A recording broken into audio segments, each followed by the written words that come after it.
Hare Krishna and welcome all of you for today's Knowledge Ecosystem series, session 18, Discover Yourself. Let's begin today's session with a few prayers. Namo Padaya Krishna Preshthaya Pamin Nitinamine Namaste Sarasvate Deve Gauravani Pracharine Nirvishesha Shunyavadi Paschatya Deshatarine Jaya Shri Krishna Chaitanya Prabhu Nityananda Shri Advaita Gadadhara Srivasadi Gaura Bhakta Vrinda Hare Krishna Krishna Krishna Hare Hare Hare Rama Rama Rama Hare Hare. Hare Krishna. We dedicate today's session to our beloved spiritual master, His Divine Grace, Abhay Charana Bhaktivedanta Swami Prabhupada. From many weeks, we have been discussing the 20 items of knowledge as presented by Lord Krishna in the 13th chapter of the Bhagavad Gita. We have discussed 17 items of knowledge so far. Today, we are going to discuss the 18th item. And today's theme is Discover Yourself. When someone asks us, who are you? We almost have a ready-made answer, a well-practiced, well-scripted reply to this question. My name is such and such. I am studying or I am working in such and such institute or company, and I hail from this place, etc., etc.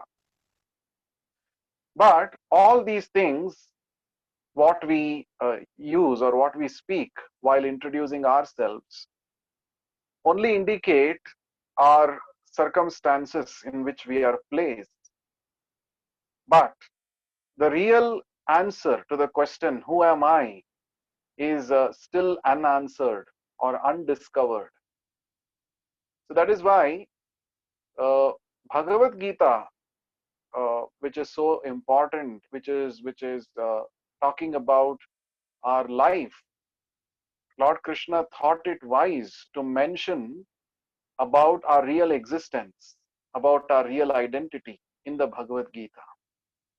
And knowing ourself is one of the most important items of knowledge that is listed in the Bhagavad Gita. So let's discover ourself in today's session. In the 13th chapter of the Bhagavad Gita, Lord Krishna, while listing the 20 items of knowledge, he says, Adhyatma Jnana Nityatvam. Adhyatma Jnana Nityatvam.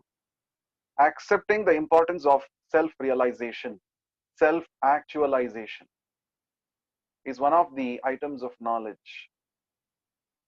Srila Prabhupada writes in the purport, according to Bhagavad Gita, one should make research by philosophical discretion into the nature of the soul. One should make research to understand with what the self is concerned. That is recommended here. So the recommendation of the Bhagavad Gita is, we as human beings understand the real worth of our life, and rather than simply engaging ourselves in catering to physical needs of the body or mental needs of the mind, we have to rise above both the physical and the mental planes, and we have to come to the platform of the soul, the real self. That is the recommendation of the Bhagavad Gita. So, accepting the importance of self-realization, accepting the importance of knowing our real self is such an important prerogative of human form of life. that this is listed as an item of knowledge by Lord Krishna in the Bhagavad Gita. Let's move ahead and discover more about our true self. Who am I is one of the life's hardest questions. No university will unfortunately answer this question. As we already discussed in the beginning, we only talk about our name, we talk about our parents, we talk about our occupation while introducing ourselves. But who am I? What is my real identity? Unfortunately, there is no systematic education uh, in this direction. Srila Prabhupada writes in 9.2 Bhagavad Gita purport, generally people are not educated in this confidential knowledge. They are educated in external knowledge. As far as ordinary education is concerned, people are involved with so many departments: politics, sociology, physics, chemistry, mathematics, astronomy, engineering, etc. There are so many departments of knowledge all over the world and many huge universities. But there is unfortunately no university or educational institution where the science of the spirit soul is instructed. Yet the soul is the most important part of this body.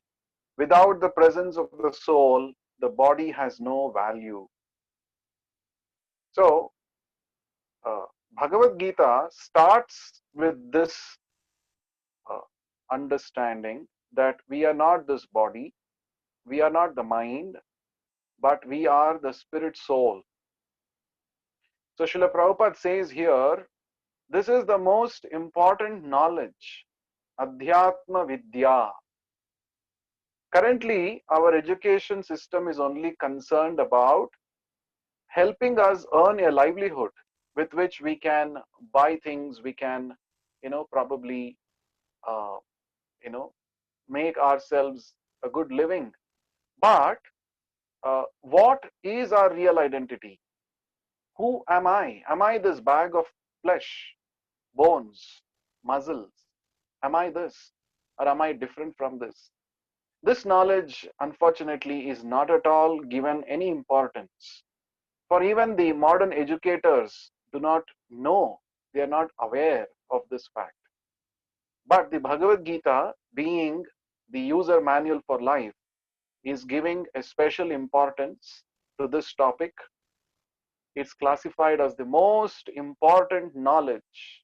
As Srila Prabhupada writes here, it is the most confidential knowledge, most important. Knowing our identity, if we know who am I, then everything actually follows this understanding. If I'm clueless about my own identity, then how will I lead a meaningful life? So Srila Prabhupada regrets here, saying that even though there are so many departments of knowledge, huge universities all over the world, they are teaching different branches of knowledge to people: physics, chemistry, biology, mathematics, astronomy, sociology, so many things. But unfortunately, there is no systematic effort to teach human beings about their real identity. And soul is so important. We are the soul. Without the soul, the body is just dead object. So this Adhyatma Vidya, knowledge of the soul, is more important than any branch of knowledge. Let's move forward. Let's try to understand why it is so important for us to know who am I.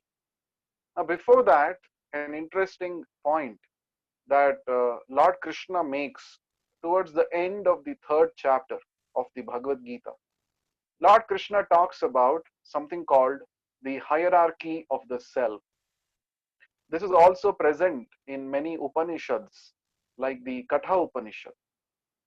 So it is said, Indriyani paranyahuhu, indriyebhya param manaha, manasastu para buddhihi, yo buddhe paratastu saha. This is called the hierarchy of the self. Now, the Sanskrit word for self is Atma.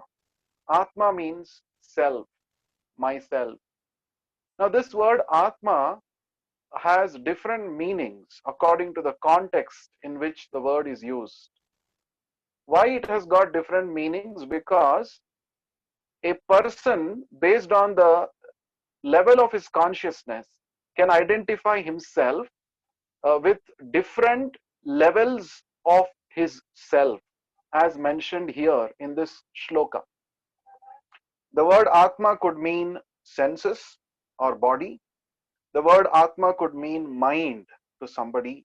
The word Atma could mean intelligence in a different context. But the ultimate Atma is the soul. The real self is the soul. Now, that is highlighted in this particular shloka of the Bhagavad Gita. The translation of this shloka is, the working senses are superior to dull matter. Now, dull matter means the objects of the senses, right? And the working senses here mean a living body, a body. Mind is higher than the senses. Now, mind is subtler than the body, therefore it is higher than the senses. And intelligence is still higher because intelligence is more finer than the mind, intelligence, buddhi. And the soul, is even higher than the intelligence.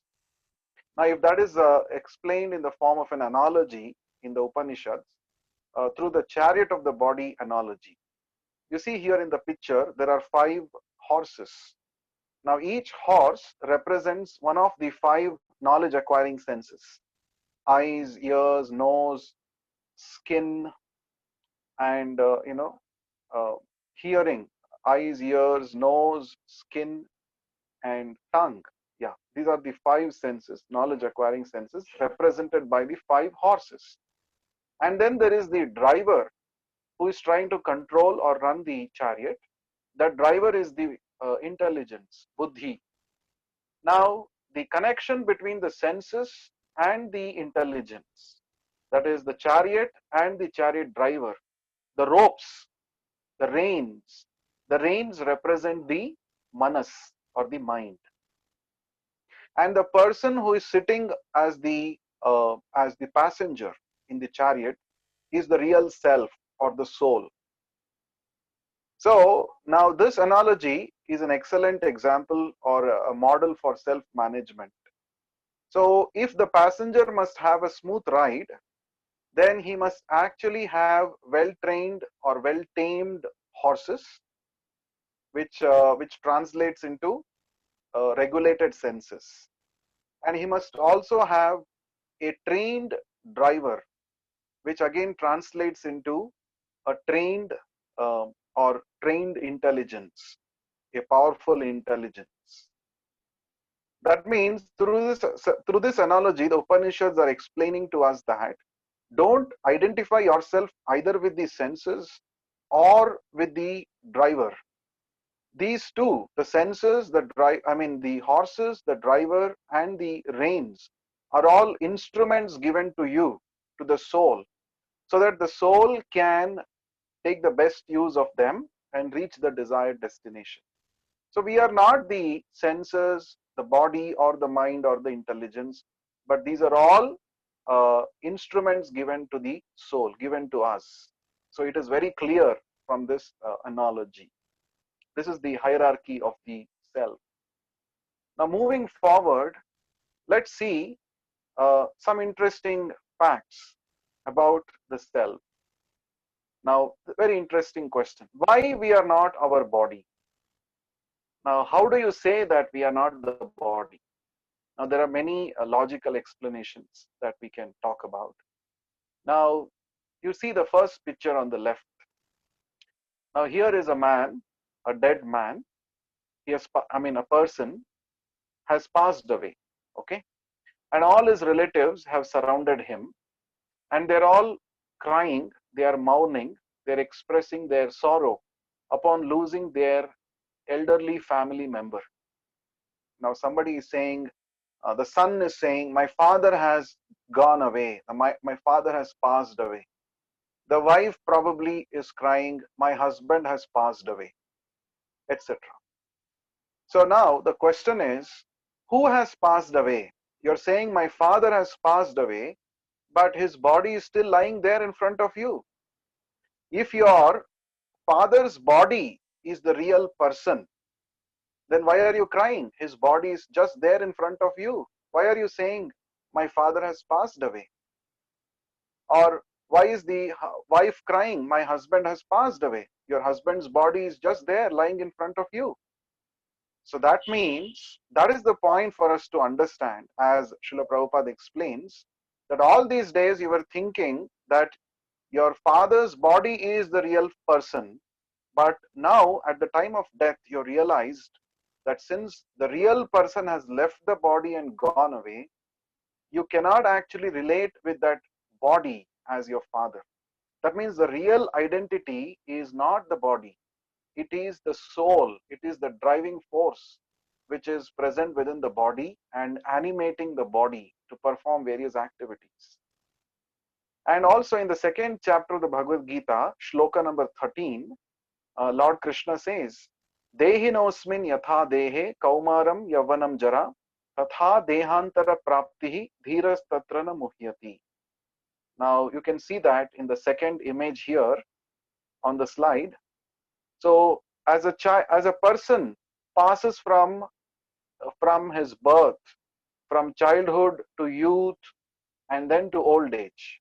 You see, we all pass through different phases in our life, isn't it? Kaumaram means childhood, Yavana means youthhood, Jara means old age. We pass through all these. Now, we all remember, let's say now I am 30 years old, for example.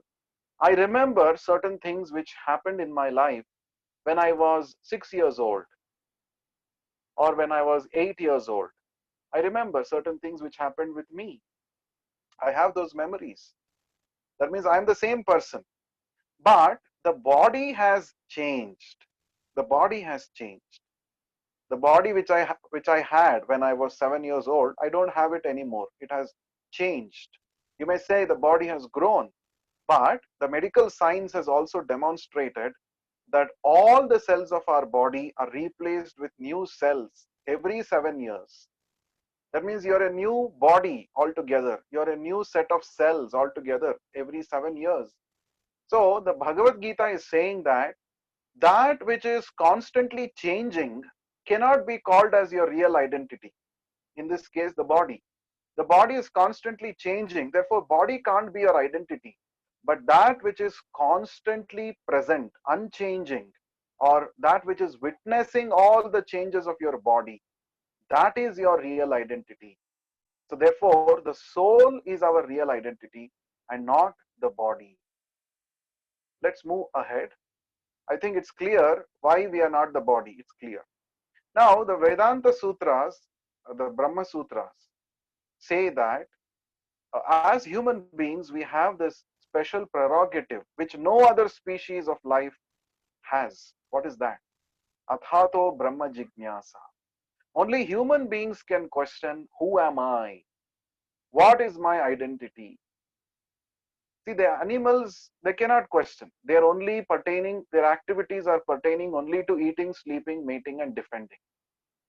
Animals, plants, or any insects, reptiles, none of the species can actually stop for a while and think, what is my identity? Who am I? They can't think. They don't have that developed intelligence and advanced consciousness.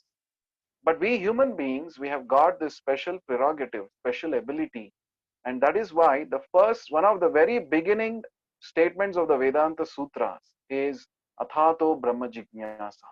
Now that you have come to the human form of life, please ask the most relevant question. All this while, in so many species, your questions have been only pertaining to eating, sleeping, mating, and defending.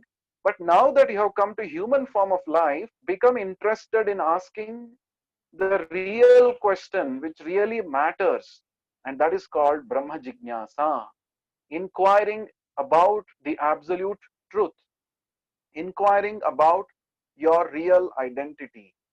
So therefore, human form of life is such a wonderful opportunity to realize our self. Now, what happens when you know that you are not the body, you are soul? We will discuss that in a couple of seconds after this. But the point is, we should become interested in asking questions like this: who am I? Right? Who am I? What is the purpose of life? Where do I go after death? Where was I before this birth? Now, these are all called life's hardest questions. And these questions are highly emphasized in the Vedic scriptures. And answers to these questions are also given in the Vedic scriptures, like the Bhagavad Gita. And we must really take interest in this subject matter. And this is called self realization or self actualization. So, human life is not meant for sense gratification, but it is actually meant for self realization, to take interest in this subject matter about who am I and etc. These kind of questions. Let's move forward. Now, let's see what happens when we know who am I. Now, first thing that happens to us is we get clarity in life. See, decisions in life are based on what we know about ourselves or what we think we are. Suppose I think I am this body, then all decisions, all activities of my life simply revolve around the body, simply revolve around satisfying the body, which even an animal is able to do very easily without having to take without having to do a graduation course in a university. The animals are able to satisfy their bodily needs very well. Now, coming to human life, if our activities are simply restricted to the bodily platform, then it is like an underutilization of the valuable human form of life. So when we know we are who we are, when we know that we are higher than the body and even higher than the mind, then it gives us clarity about, it gives us opportunity to think about higher goals of life, right? Higher goals of life. We don't get restricted to, bound by uh, lower drives or pushes or urges. We get to think about a bigger picture of life. So it gives us clarity, first of all. Identity gives clarity, isn't it? The same thing, why do scientists spend so much time studying the nature of different atoms, of different elements? Because once they get to know the nature or the qualities of different elements, then they can put them into right use, isn't it?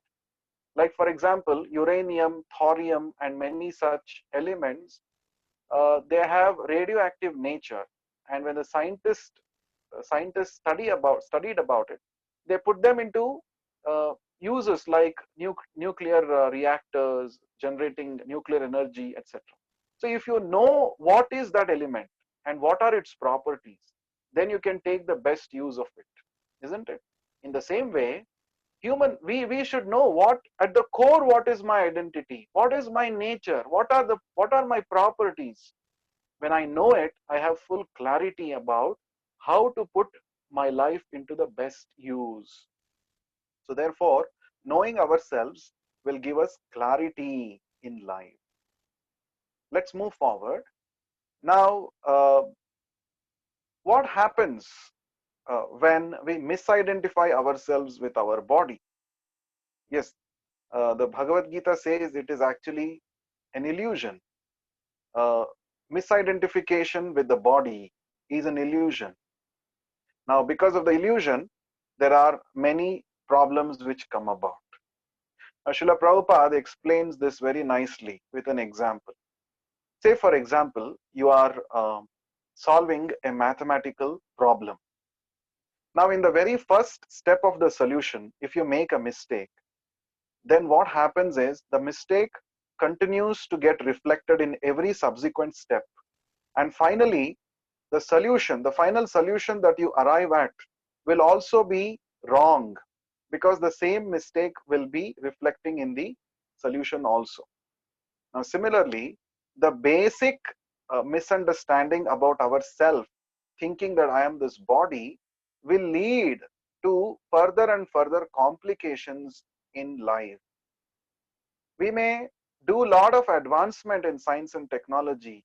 We may even go to the Mars. We may start a human settlement on the other planets. But if we don't get rid of this illusion, if we don't get rid of this wrong identity, misidentification of ourselves with the body, then nowhere in this world, wherever you may go, you can be truly happy. Now, some of the challenges or some of the problems because of misidentifying with the body are listed here on this slide. First thing is addiction.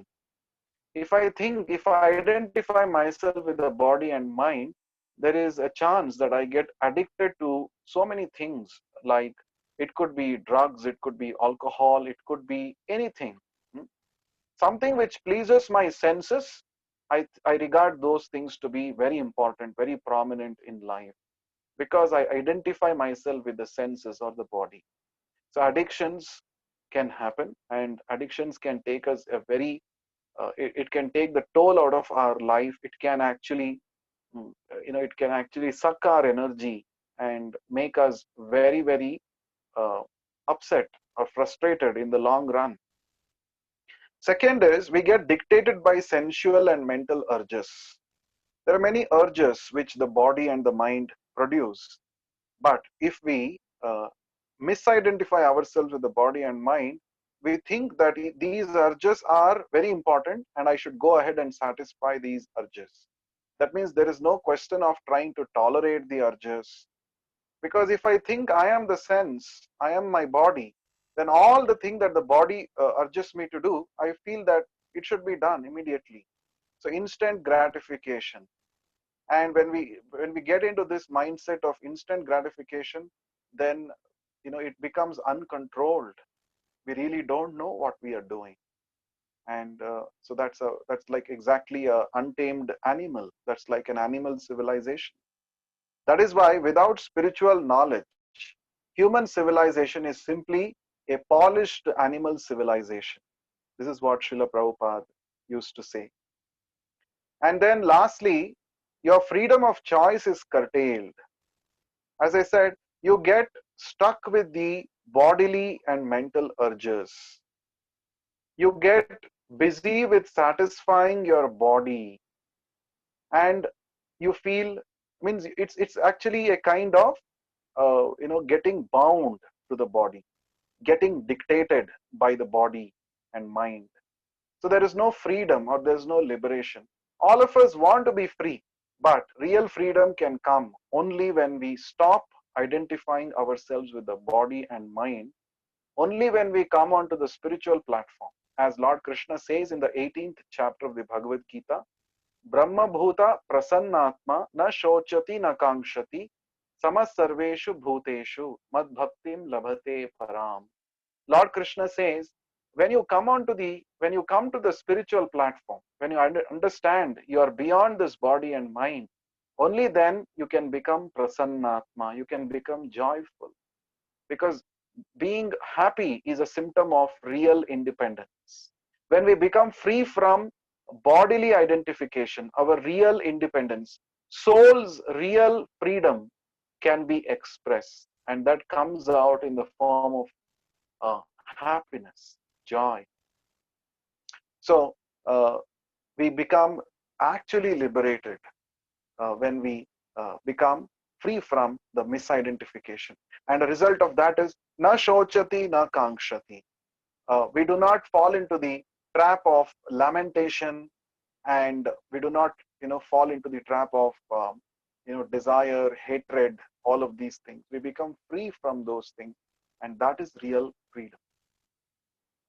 Next.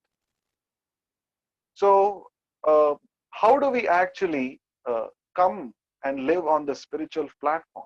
As I mentioned, living on the spiritual platform is real freedom.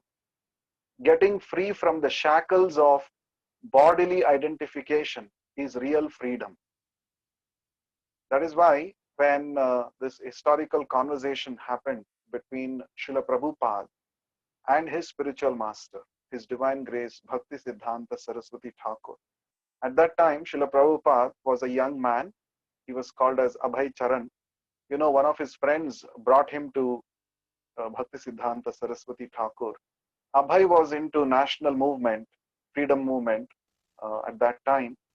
So the first thing that Bhakti Siddhanta Saraswati Thakur told Srila Prabhupada, Abhay, is that you are all educated young men. Why don't you preach the message of Krishna consciousness, the message of Lord Chaitanya to the whole world? That time the young Abhay said, now we are a country under foreign subjugation. Who will listen to you, listen to your Chaitanya's philosophy? At that time, Bhakti Siddhanta Saraswati Thakur said something which actually was like it was a big major breakthrough in Abhay's thinking. Bhakti Siddhanta Saraswati Thakur said, today there is one government, tomorrow there will be another government. Governments will come and go, it will change. But real need of the society, of the people today, is not a change in government. It is a change in consciousness. That is real freedom. So people are unhappy in this world because of bodily conception, because of material consciousness. But when they take up Krishna consciousness, spiritual consciousness, then that is real freedom. Merely changing government is not going to make people free and happy. Real freedom is to live on the soul platform, on the spiritual platform. So this was the instruction that young Abhay received, and this became a turning point in his life. And we all know how Srila Prabhupada took this very seriously and later on became a spiritual ambassador, spreading the message of Krishna consciousness all over the world. So if we want to be truly free and truly happy, we have to come to the platform of spiritual consciousness or Krishna consciousness. And how do we do that? How do we live on the soul platform? Yes, we can live on the soul platform by initially with association of devotees. We can seek this knowledge. And secondly, easiest process recommended for all of us in this age by which we can transcend all the lower platforms. We can transcend bodily, mental, intellectual, ego level platforms and quickly come to the soul platform. The process is to chant Hare Krishna, Krishna Krishna, Hare Hare, Hare Rama, Rama Rama, Hare Hare. When we chant this Maha Mantra and hear to this Maha Mantra attentively, we actually become re-spiritualized. So we come in touch with Krishna, the Supreme Soul, and our real identity gets reawakened simply by this process of chanting Hare Krishna Maha Mantra. So please chant the Hare Krishna Maha Mantra. It's the easiest, simplest, and yet the most sublime process for self-realization, for self-actualization that is recommended in all the Vedic scriptures for this age of Kali Yuga. And we also practice the 4 regulative principles.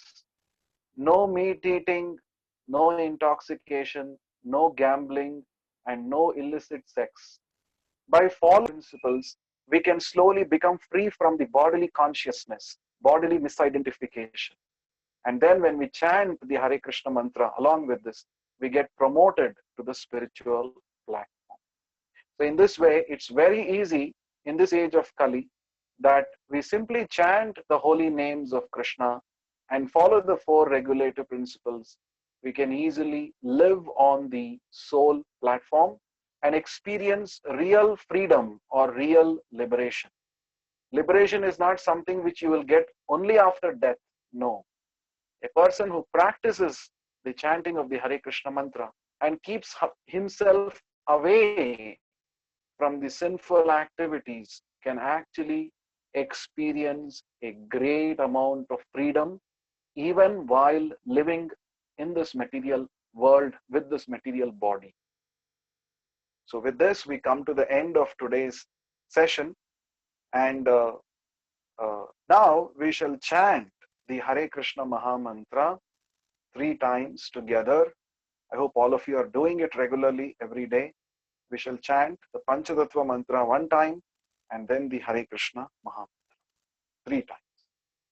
Shri Krishna Chaitanya Prabhu Nityananda Shri Advaita Gadadhara Srivasadi Gaura Bhakta Vrinda Hare Krishna, Krishna Krishna, Hare Hare, Hare Rama, Rama Rama, Hare Hare, Hare Krishna, Krishna Krishna, Hare Hare, Hare Rama, Rama Rama, Hare Hare, Hare Krishna, Krishna Krishna, Hare Hare, Hare Rama, Rama Rama, Hare Hare.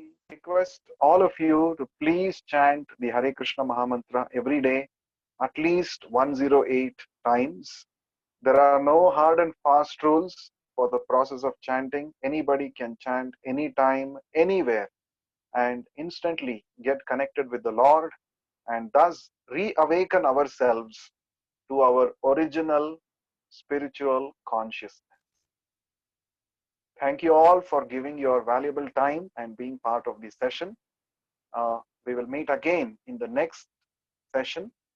If you have any questions or comments, you can personally message me on the WhatsApp and we can discuss your questions and doubts and clarify them. Thank you all once again. Hare Krishna.